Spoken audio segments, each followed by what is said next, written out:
Hello guys, welcome back to this new video on my YouTube channel. Basically, in this new video, we are going to be looking at another question on the centroid of a plane figure. Yes, and in this video, still we're going to be attempting another type of question. Yes, so without wasting most of your time, let me just go directly into the question. So the question read: in the figure below, not drawn to scale, the curve OP is the portion of the graph y squared equals s cubed, and PQR is a right angle triangle with the right angle with the right angle at R, where P has coordinate 4 and 8. So basically this is a diagram. This is a diagram. This is the curve OPR, and this is a right angle triangle PRQ. Then this P has coordinate 4 and 8. That means the y coordinate is 8 and the x coordinate is 4. Okay, now the first question says, show by integration that the Cartesian coordinate of the centroid of the portion OPR are 20 on 7 and 5 on 2 from OX and OY. The second question reads, determine the coordinate of the center of gravity of the portion OPQR, that is OPQR. Yes. And then the last part says, the laminar is fully suspended from Q. Show that when OQ makes an angle theta with a vertical, then the tangent of theta is equal to 21 on 41.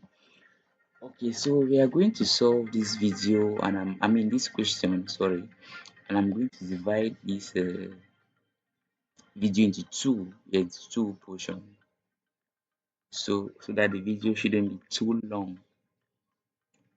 And I think in the first part we are going to be solving Roman 1 and Roman 2. Yes, in the second part I'll be solving Roman 3. Okay, so let's just go ahead and do that way. Okay, so the first part still about we are required to look for the center of mass of this portion, and we are also required to show that it is 20 on 7, 5, 5 on 2. That means the x coordinate is 20 on 7 and the y coordinate is 5 on 2. Okay, now we all know that since we are being given a curve, so automatically we are going to use the basic formula that states that the area times x coordinate is equals to the integral from a to b of xy dx, and the area times the y coordinate is equals to half the integral from a to b of y squared dx. We all know that a and b are just the boundaries, so we have to look for the area first. The area is equals to the integral from a to b of y dx. That is the standard. That means to have an area, you simply integrate the curve y dx.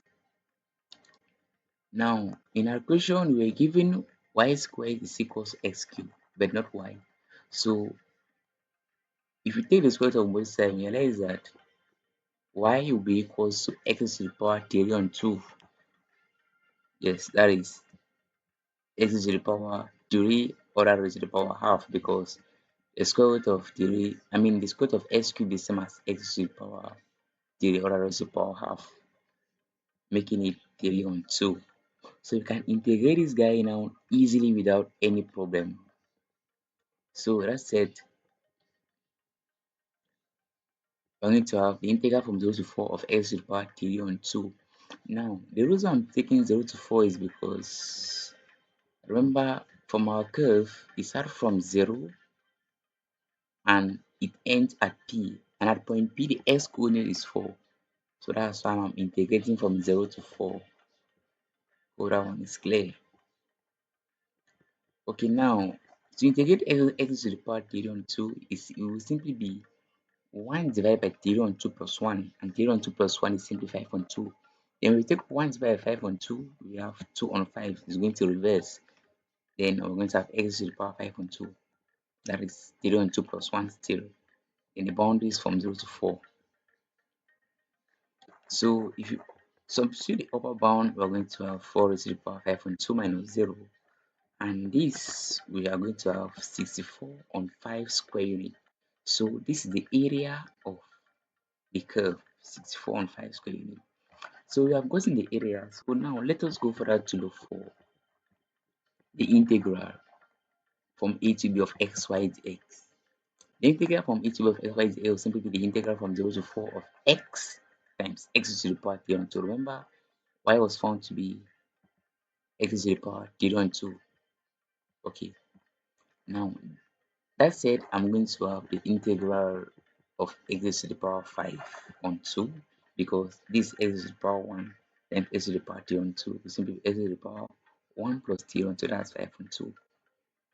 Okay, now to integrate x to the power 5 on 2, it was going to be 1 divided by 5 on 2 plus 1. That is 5 on 2 plus 1 is rather is equal to 7 on 2. Then when I take 1 divided by 7 on 2, I'm going to have 2 on 7 x to the power 7 on 2, that is 5 on 2 plus 1. Precepts also play. Yes, you can take your rough book on your pen and try to do it, and you're going to have this answer. Then from 0 to 4, that's the boundary.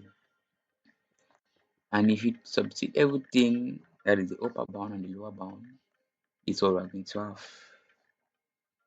And this answer is equivalent to 256 on 7 square unit.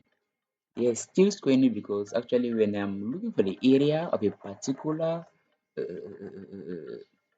portion, actually what I'm actually doing is that I'm looking for, sorry, when I'm integrating a particular function, actually what I'm doing is that I'm looking for the area of that function. So that's why I'm saying I'm squaring here. Yeah, so hope that's okay. Perfect. Now we know that x bar is equal to the integral from 0 to b of x y z divided by the area. And we also know this, we already know this guy, and we also know the area. So x bar will simply be 256 on 7 divided by 64 on 5. And if you do that, we're going to have 20 on 7. That's for the x coordinate. So we have the x coordinate to be 20 on 7. So let's just go and look for the y coordinate. The y coordinate now will have to look for half the integral from a to b of y squared x. And that will simply be you have the integral from 0 to 4 of x cubed because remember initially our y square was just x cubed.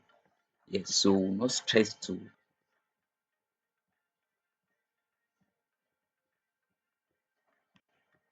So what we do is that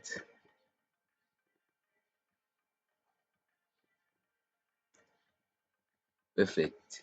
Okay, so what we'll do is that we have the integral from the root 4 of x cubed x. To integrate x cubed will simply be 1 divided by 3 plus 1, that's 1 on 4, then times 2, that will be 1 8 x to the power 4 from 0 to 4. So when I substitute their boundaries, I'm going to have 4 to the power 4, that is 256 on 8, which can be simplified to be 32 square units. So y bar will be equal to this, that is 32 divided by 64 on 5, and you're going to have 5 on 2. So that is your y coordinate. Okay, now the reason why you're not having square unit here is just because here this answer was found to be square. I mean the numerator, integral from half the integral from a to b of y squared x was given in terms of square unit, and the area was also square unit. So the square unit is going to cancel square unit, and you're going to be left with this only. So you have shown that the center of mass of the portion would be OPR was 20 on 7 and 5 on 2. So we are done with that. So now let's go further down to determine the coordinate of the center of gravity of the portion OPQR. That is OPQR. Yes, let's go further and determine it. It's going to be somehow nice. Yes. So this is what we are having. Okay, so first of all, I'm going to draw my table. But I'm going to explain everything here. The first thing is that I will first of all draw this table. Yes, and this should be 4 by 4 table. That is 4 rows and 4 columns. Now, on this first column, that is the second row, first column, I'm going to have the area direct proportion. That is direct proportional. The area that is directly proportional to the mass. Here I'm having the distance of center of mass from OY. Then now in the last column, I'm having last row, sorry, I'm having the distance of center of mass from OX. And now second column, I'm having the shape OPR, third column PRQ, then the fourth column I have the entire lamina, that is OPQR. Okay, now the first thing is that what is the area of the portion OPR? Remember, the portion OPR was a curve, and the area of the curve was found to be 64 on 5. The area of PQR is a triangle. Yes, a triangle is there. And the area of the triangle is half base times height. So the base here will be 10 minus 4, that is 6. And the height here was found to be 8, remember, because the y coordinate of P was 8. So half of 6 is 3. And now 3 now times 8, I'm going to have 24. So that's why you have 24 here. Yeah, that's why I have 24 here. Then if you sum the two for OPQR, because this one is the entire portion, so meaning that the area of the entire portion will simply be this plus this, and you are going to have this. Now, distance of center of mass from OY, OPR. Now, distance of center of mass from OY, that means from OY, let me explain. I want to explain. Okay, now from OY, I mean, we're measuring like this horizontally. And if you are measuring it horizontally, that means actually what we are looking for is that that means we are looking for x bar, that is x coordinate. And remember the x coordinate of this was found to be 20 on 7. And the distance of center of mass from OX, that is going to be y bar, and you're going to have 5 on 2. Hope it's clear. So that is why you can see I'm having a 20 on 7 here and 5 on 2 here. Hope it's clear. Perfect. Now on distance center of mass from OY. Now for this portion OY, let us verify. Okay, now we have this triangle. We are asked to look for the distance center of mass from OY. Now we know that the center of mass of a triangle lies somewhere here. Now since I'm measuring from OY, I can just measure from this point to this point, then I just add this length because I already know this length. This length is simply 4. So I'll be measuring from this point here to this length, I mean to this side. Yes. So since I'm measuring from the side, it's going to be one third times this height, that is times this length. So one third times this length will simply be this. Remember this length was found to be 6. So one third of 6 is simply 2. Then 2 now plus 4 means to have 6. Remember, it's because I'm measuring from the sides. From the side, that is one third. If it was from the edge, when I talk of edge, if from this edge here, edge cure is going to be 2/3, but it's from the side. That's from the side RP. Side RP, yes. That's why you're having one third. Okay, so that one third times 6, that's 2 then plus 4, making it 6. That's why I have 6 there. That is why you're having 6 here. Yeah, that's why you're having 6 here. Now, for this one, the sound of something mass from OX. Now for OX now, this is what I'm going to have OX. Okay, that means I'm measuring now but vertically. And vertically is still the side because this is equally another side of the triangle. So I'm going to have 1/3 now time this length. So you realize that when I'm going vertically, it is this length I'm taking. So I'm going to have 1/3 times this length. This length was found to be 8. So it's going to be 8 times 1/3. That's 8 on 3. 8 on 3. 8 on 3. This is 8 on 3. Now, for this guy, since I'm going vertically, it's Y bar. Here I was going horizontally, it was X bar. Okay, so I'm going to take, okay, hope that this one was clear. I'm going to take the moment about OY. When I take moment above OY, I'm going to have 64 on 5 times 20 on 7. 64 on 5 times 20 on 7. Then plus 24 on 6. I mean 24 times 6. 24 times 6. Now, the reason why I'm adding because there are some in some questions you will rather be adding, then some question will be subtracting. The reason is simple, it's just because here we are joining the two composite body, these two bodies. We are not removing them, yes, we're just joining them. So that's why here we are adding. So that's why you're having plus going to be equals 184 on 5 times x bar. So if you simplify, I mean, you multiply this, you're going to have this. And if you multiply this also, you have this. Now you copy back this one. And if you add these two now, you're going to have this as a final answer. Now, you can now simplify.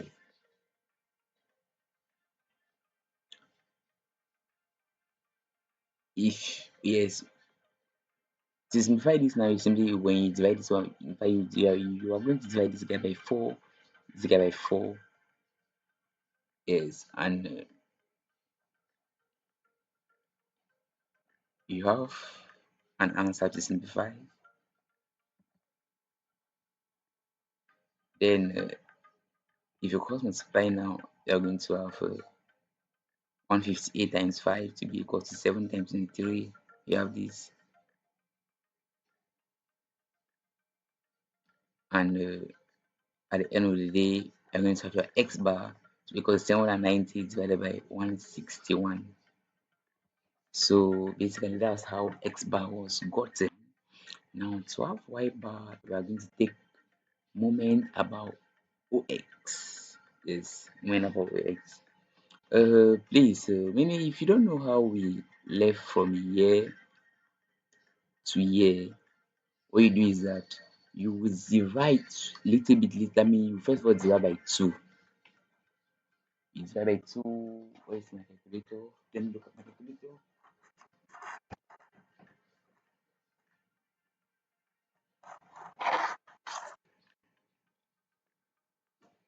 Okay, now you're going to divide by 2. That is when you divide 1,164 by 2. You're going to have 632. And you also divide 184 by 2. Then you do it like that, do it constantly, and you're going to have this answer. But what I did to have 158 was that since I saw that it was common on both sides, so I could just divide everything by 8 at once.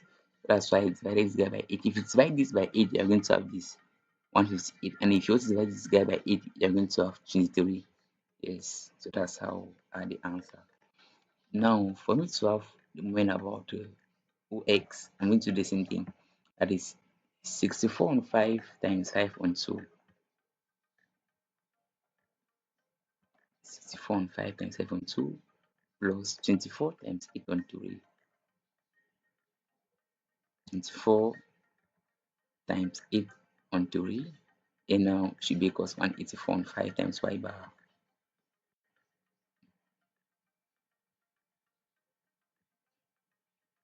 184 on 5 times y bar. Perfect. So if I simplify this, I'm going to get 32 plus 64 plus 184 on 5 y bar. So if you do the arithmetic, you should have, first of all, yeah, 32 plus 64 is 96 because this.